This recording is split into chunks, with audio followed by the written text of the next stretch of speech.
Skema Ponzi sebetulnya sama dengan arisan berantai. Prinsipnya adalah oper-operan uang dari member ke member saja. Mari kita lihat cara kerjanya. Mula-mula si gembong penipu dan antek-antek yang mengajak orang-orang untuk setor uang. Ada yang bahasanya mengajak donasi, nanti dapat imbalan. Ada juga yang bahasanya mengajak investasi, nanti dapat penghasilan dan sebagainya. Intinya mengajak orang untuk setor uang.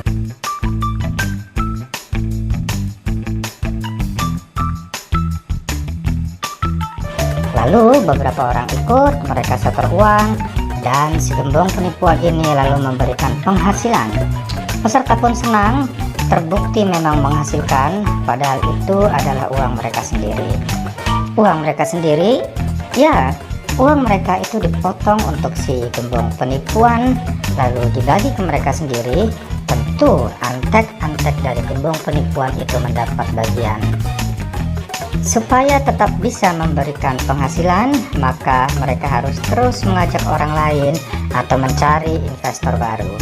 Dan peserta baru pun ikut setor uang, lalu uangnya dibagi-bagi ke semua peserta, baik peserta yang baru maupun yang lama. Terus menerus begitu, dan peserta baru pun harus lebih banyak dan lebih banyak. Kenapa harus lebih banyak? Karena kewajiban membayar penghasilan itu juga makin membesar. Maka sampailah akhirnya pada titik jenuh ketika makin sedikit orang tersisa yang bisa diajak bergabung. Pada saat itu penghasilan pun tersendat, makin sedikit makin tersendat, dan akhirnya tak ada sama sekali yang mau bergabung. Dan penghasilan pun berhenti. Skema penipuan itu pun bubar. Setelah bubar, ada orang yang rugi. Orang-orang ini adalah orang yang baru bergabung, tapi penghasilan bersihnya masih belum cukup untuk balik modal. Ada yang rugi 100%, ada yang rugi sebagian. Ada juga orang yang sekedar balik modal, dan ada orang yang untung.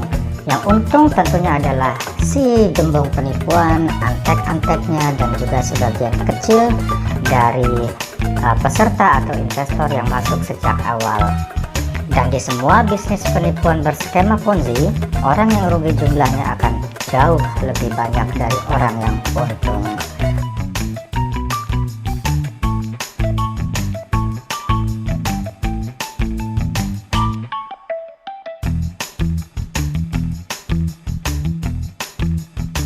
Bisnis penipuan apa saja yang berskema Ponzi?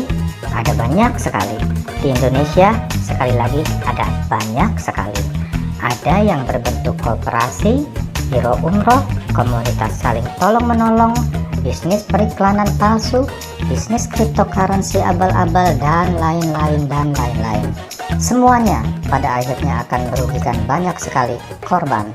Sekali lagi, korban, orang-orang yang rugi akan jauh lebih banyak daripada orang yang untung. Dikutip dari detik.com tanggal 25 Mei 2018, total kerugian korban bisnis penipuan periode 2008 sampai 2018 mencapai 105 triliun rupiah. Sebagai perbandingan, kerugian finansial bencana tsunami di Aceh tahun 2005 mencapai 45 triliun rupiah.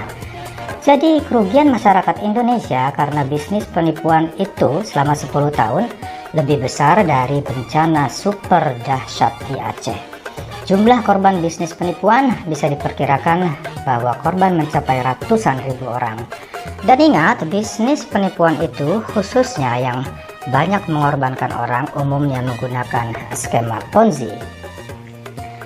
Besarnya kerugian membuktikan bahwa pemerintah kita sayang sekali kurang cukup melakukan pencegahan. Ini bisa kita lihat bahwa bisnis yang nyata-nyata secara logika kasat mata adalah penipuan berskema Ponzi. Pemerintah tidak serta-merta menutup apalagi menangkap gembong penipuannya. Pemerintah hanya menunggu adanya korban yang melapor, kecuali satu pada kasus Mimiles.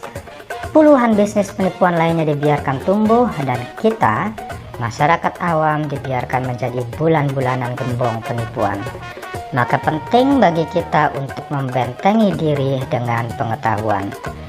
Ikuti panduan mendasar ini. Bila ada bisnis atau lembaga atau apapun yang mengajak umum menyetorkan uang menjanjikan keuntungan tetap dan pasti lebih dari 2% sebulan, waspada.